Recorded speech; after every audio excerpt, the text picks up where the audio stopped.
Hello friends, आज की video बहुत ही ज़्यादा इंटरेस्टिंग होने जा रही है, बहुत ही ज़्यादा यूज़फुल होने वाली है क्योंकि आज की इस वीडियो में हम कुछ ऐसी फ्रेजल वर्ब्स डिस्कस करेंगे जिनका हम अपनी डे टू डे लाइफ में बहुत ज़्यादा यूज़ करते हैं। अगर आपको भी फ्रेजल वर्ब्स यूज़ करने में दिक्कत होती है, अगर आप इनका यूज़ करना चाहते हो, इन्हें अच्छे समझना चाहते हो, तो इस वीडियो को एंड तक ज़रूर देखना। आपको एक अंदाज़ा हो जाएगा कि कैसे हम इनका यूज़ करके इंग्लिश में सेंटेंसेस बना सकते हैं।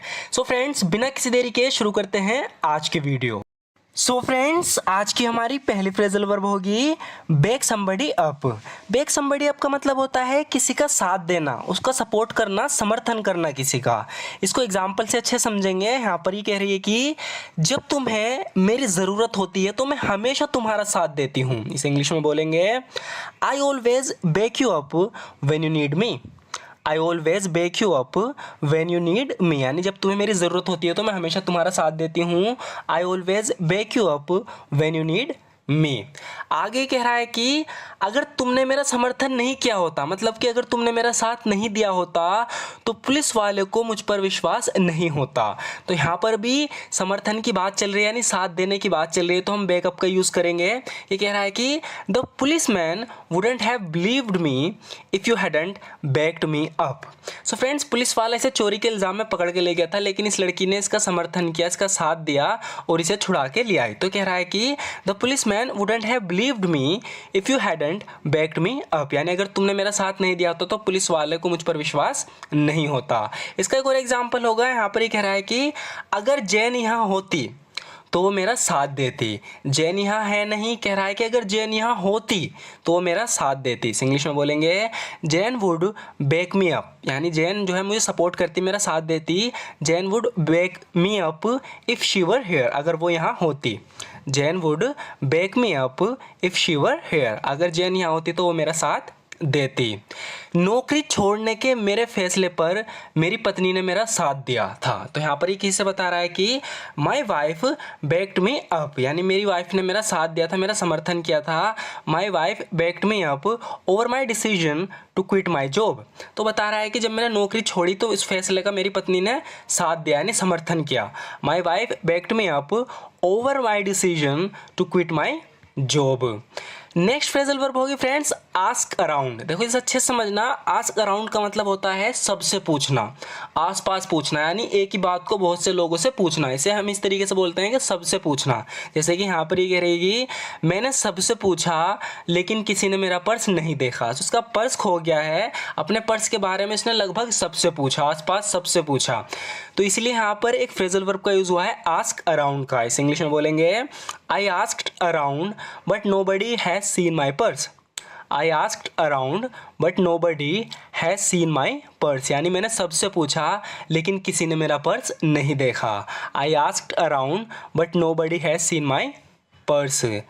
तुम सबसे मेरे बारे में क्यों पूछ रही थी। यहाँ पर भी ये कह रहा है कि तुम सबसे मेरे बारे में क्यों पूछ रही थी। सबसे पूछने की बात चल रही है, इसलिए आस्क अराउंड का यूज होगा Why were you asking around about me। Why were you asking around about me, यानी तुम मेरे बारे में सबसे क्यों पूछ रही थी। Why were you asking around about me। बाहर सड़क पर जाओ और आसपास पूछो। तो किसी चीज़ की जानकारी निकलवा रही है, इस लड़के से कह रही है कि बाहर सड़क पर जाओ और सबसे पूछो। सबसे पूछो या आसपास पूछो, एक ही मतलब होता है, दोनों के लिए हम आस्क अराउंड का यूज़ करेंगे। Go out on the street and ask around. Go out on the street and ask around, यानी बाहर सड़क पर जाओ और आसपास यानी सबसे पूछो। मैं एक ईमानदार लड़की हूँ, तुम सबसे पूछ सकते हो। यहाँ पर इस लड़के से कह रही है कि आई am an honest girl you can ask around. I am an honest girl you can ask around, कह रही है कि मैं एक ईमानदार लड़की हूँ, तुम सबसे पूछ सकते हो। मतलब कि अगर तुम्हें यकीन नहीं हो रहा तो तुम सबसे पूछ सकते हो। I am an honest girl you can ask around. Next phrasal verb होगी friends open up. Open up का मतलब होता है खुल के बात करना, किसी के सामने बिल्कुल खुल जाना, खुल के बात करना एकदम। इसके लिए हम यूज़ करते हैं ओपन अप का। जैसे कि यहाँ पर ये कह रहा है मैं कभी भी अपने माता पिता के बारे में किसी से खुलकर बात नहीं करता, यानी जो मेरे माता पिता हैं उनके बारे में कभी किसी से खुलता नहीं हूँ, खुल के बात नहीं करता। इस इंग्लिश में बोलेंगे I never open up to anyone about my parents.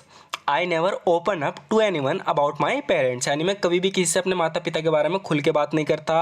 I never open up to anyone about my parents. यहाँ पर ये कह रही है कि मेरी लड़की ज़्यादा लोगों से खुलकर बात नहीं करती। बता रही है कि मेरी लड़की ऐसी, वो ज़्यादातर लोगों से खुलकर बात नहीं करती, मतलब ज़्यादातर लोगों के सामने खुलती नहीं है। इस इंग्लिश में बोलेंगे my daughter doesn't open up to many people. My daughter doesn't open up to many people, यानी मेरी लड़की ज़्यादातर लोगों से खुलकर बात नहीं करती। My daughter doesn't open up to many people.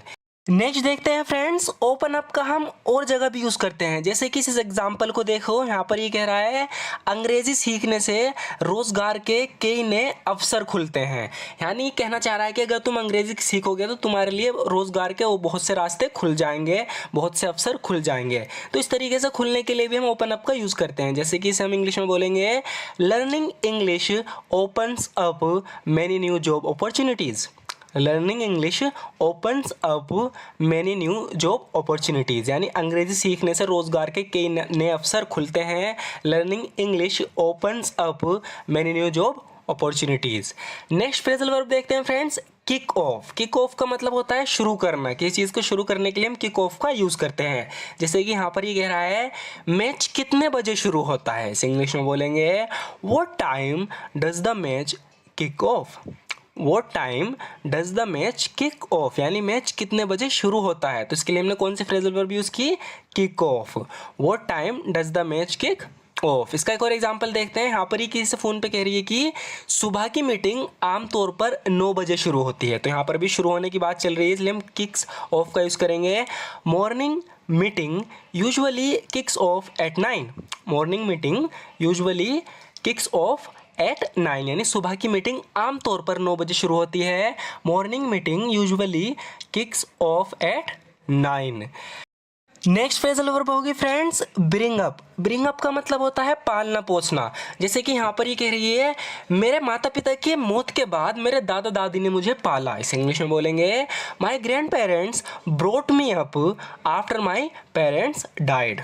My grand parents brought me up, यानी मेरे ग्रैंड पेरेंट्स ने मुझे पाला आफ्टर माई पेरेंट्स डाइड, मेरे माता पिता के मरने के बाद। My grand parents brought me up after my parents died, मेरे माता पिता के मरने के बाद मेरे दादा दादी ने मुझे पाला। नेक्स्ट देखते हैं फ्रेंड्स, ये हमने अपनी पुरानी वीडियो को रिपीट किया है, जो हमने पहले आपको बताया था गेट ओवर, यानी उभरना, किसी सदमे से, किसी बीमारी से उभरना। इसके लिए हम यूज़ करते हैं गेट ओवर का। जैसे कि ये कह रहा है अपनी पत्नी के मरने के सदमे से उभरने में मुझे कई साल लग गए, यानी इसकी पत्नी मरी और ये सदमे में चला गया था, वहाँ से इसे निकलने में यानी सदमे से उभरने में से कई साल लगे। तो बता रहा है कि it took me years to get over the shock of my wife dying. It took me years to get over the shock of my wife dying, यानी अपनी पत्नी के मरने के सदमे से उभरने में मुझे कई साल लगे। मैं वादा करती हूँ हम इस मामले की जांच करेंगे। ये भी हमने अपनी पुरानी वीडियो का रिपीट किया है। देखो मैंने पहले बताया था जब मैंने वीडियो बनाई थी कि लुक इनटू का मतलब होता है जांच करना। जैसे कि यहाँ पर ये कह रही है कि I promise we will look into this matter. मैं वादा करती हूँ हम इस मामले की जाँच करेंगे। यहाँ पर किसी की मौत हो जाती है तो इससे जाँच करने कहा जाता है कि पता लगाओ किसने किसको मारा। तो कह रही है कि आई प्रोमिस, मैं वादा करती हूँ, we will look into this matter, हम इस मामले की जांच करेंगे। सो फ्रेंड्स, आज की वीडियो में बस इतना ही। अगर आप इसी तरीके से अपनी फ्रेजल वर्ब को इम्प्रूव करना चाहते हो, यानी कि अगर आप अपनी इंग्लिश को एडवांस लेवल पे ले जाना चाहते हो, ये कब ले जाओगे जब आपकी फ्रेजल वर्ब्स काफ़ी ज़्यादा इम्प्रूव हो जाएंगी। तुम रोज़ अपनी डे टू डे लाइफ में फ्रेजल वर्ब का यूज़ करना शुरू कर दोगे, और ये तभी होगा जब आप इस तरह की वीडियोज़ रेगुलर देखोगे। अगर आपको वीडियोज़ पसंद हैं तो आप हमारे चैनल को ज़रूर सब्सक्राइब कर लेना, क्योंकि इस तरह की वीडियोज़ यहाँ हम आपको रेगुलर देखने को मिलेंगी।